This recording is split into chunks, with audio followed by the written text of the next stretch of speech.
कृष्ण शरणं शरण्ये।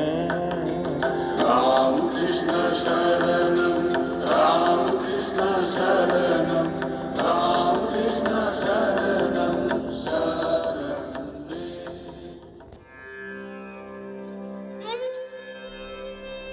কবি সুবোধ সরকারের বেলুড়।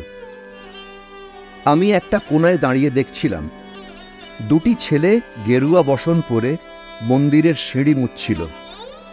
এত মন দিয়ে আমি কাউকে সিঁড়ি মুছতে দেখিনি, এত ভালোবাসা দিয়ে আমি কাউকে ধুলো তুলতে দেখিনি। সিঁড়ি নয়, যেন জননীর ত্বক থেকে ধুলো তুলছিল। এভাবে কেউ সিঁড়ি থেকে ধুলো মুছতে পারে এ আমি কোথাও দেখিনি।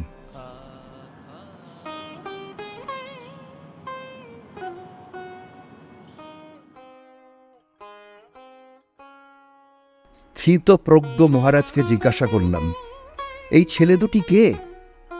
মহারাজ মৃদু হেসে বললেন, একজন নিউক্লিয়ার ফিজিসিস্ট, একজন IBM এর 6 লাখ টাকার চাকরি ছেড়ে এখানে এসেছে।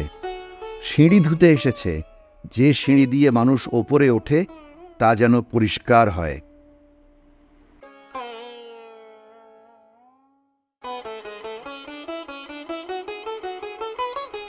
মহারাজ চলে গেছেন। সন্ধ্যা নেমে আসছে গঙ্গায়, আমার ভেতরেও নামছে সন্ধ্যা।